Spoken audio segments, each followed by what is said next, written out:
Assalamualaikum warahmatullahi wabarakatuh.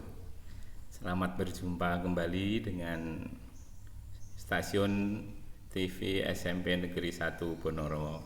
Kali ini bersama saya Suryono dalam pembelajaran IPA, khususnya adalah kelas 9. Pada pertemuan yang telah lalu, kita sudah membahas mengenai perkembangbiakan pada tumbuhan, yang pada bagian teknologinya kalian juga sudah diberi tugas, yaitu mengenai teknik menanam secara hidroponik ya. Oke, kali ini saya akan menyampaikan nanti pembelajaran tentang teknik hidroponik, tapi yang bisa nanti dimanfaatkan, yang bernilai ekonomi, sekaligus di sini mengurangi tumpukan sampah yang ada di sekitar kita. Anak-anak sekalian, pada tahun ini sekolah kita mendapat giliran atau mendapat kesempatan untuk menjadi sekolah yang nanti akan menuju menjadi sekolah adiwiyata. Nah, salah satu dari kegiatan tersebut untuk menuju adiwiyata yaitu mengurangi tumpukan sampah yang ada di sekitar kita. Nah, untuk pengurangan tumpukan sampah ini ada tiga macam yang harus kita lakukan, antara 3R gitu istilahnya, yaitu reduce atau pengurangan penggunaan barang-barang yang menjadikan sampah tadi, misalnya mengurangi penggunaan plastik dan sebagainya.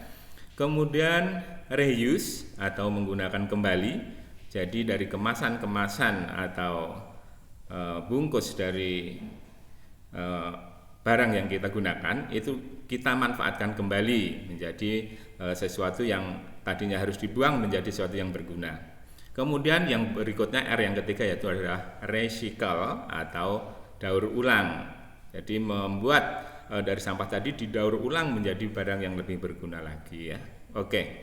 Kali ini dari R yang 3 tersebut saya mengambil satu, yaitu reuse atau penggunaan kembali.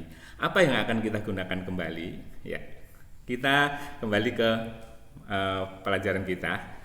Jadi pelajaran kita kemarin untuk teknik reproduksi pada tumbuhan, salah satunya yaitu dengan teknik hidroponik, yaitu teknik menanam tanpa menggunakan tanah. Tapi nutrisi yang diperlukan tumbuhan nanti melalui cairan yang diserap oleh akar tadi ya, yang bisa nanti cairan yang baik yang itu mengalir atau mungkin yang menggunakan sumbu, biasanya itu adalah cairan yang diam, tapi yang jelas itu tidak menggunakan tanah. Nah, kali ini bahan dan alat yang diperlukan ini adalah botol bekas. Biasanya ini adalah bekas minuman vitamin C ya, atau mungkin bekas madu dan sebagainya. Ini biasanya kan terbuang. Kalau kita sering menggunakannya numpuk ya, ini akan menjadi sampah. Nah, nanti kita manfaatkan menjadi sesuatu yang berguna. Selain ini mungkin kalian bisa juga menggunakan botol yang lain, ini kan biasanya dibuang, percuma ini juga. Ini dapat kita manfaatkan nanti menjadi sesuatu yang berguna. Oke. Kemudian kita ambil tanaman yang akan kita budidayakan, kita kembangbiakan. Ini kita ambil yang biasanya menggunakan atau tahan terhadap air. Misalnya ini tanaman apa ini? Ini adalah sirih gading gitu ya. Bisa juga yang jenisnya seperti ini juga bisa ini. Ya ini, yang tahan terhadap air. Bisa juga kita menggunakan tanaman yang lain. Misalnya ini. Ya ini. Ini orang menyebutnya sebagai bambu hoki, ya bambu hoki. Padahal ini ya kalau biasanya orang yang lainnya menyebutnya nama lainnya adalah seri rezeki gitu ya. Biasanya kan banyak daunnya ini tapi dibuang kemudian akan tumbuh tunas baru. Ya. Bisa juga menggunakan tanaman yang lain, misalnya sejenis sansevieria, lidah mertua dan tanaman yang lain lah yang biasanya tahan air dan juga di situ bisa ditempatkan di dalam ruangan biasanya ya. Oke. Kemudian bahannya, kalau kemarin kita menggunakan air, nah kali ini saya akan menggunakan ini. Ini namanya adalah hidrogel ya, hidrogel.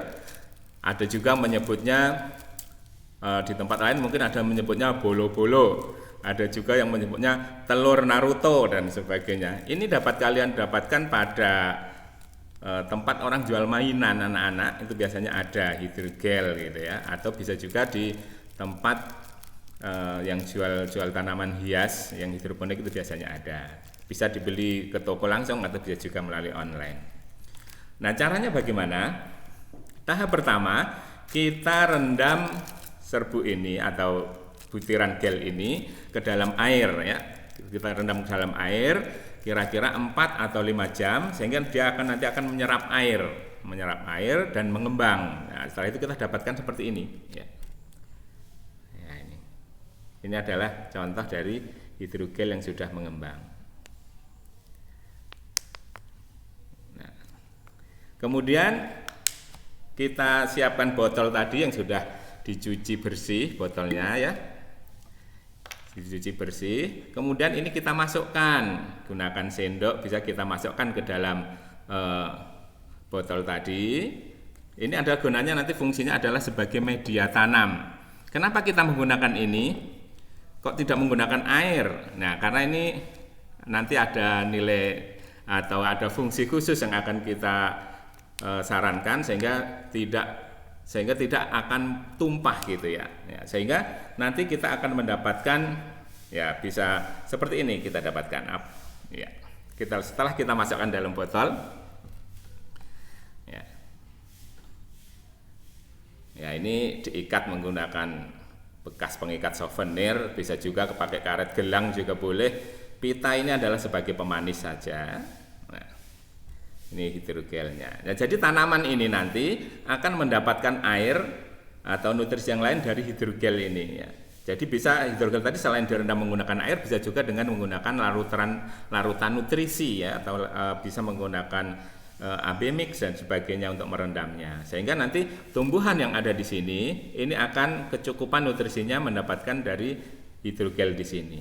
Kelebihannya daripada menggunakan air, ini kalau kita goyang, kita gini, ini tidak tumpah sehingga bisa lebih leluasa kita membawanya ya, sehingga barang yang botol ini yang tadinya bekas ini bisa kita jadikan sesuatu yang berguna. Ini adalah menjadi sesuatu yang dapat kita berikan kepada seseorang sebagai cenderamata atau souvenir ya.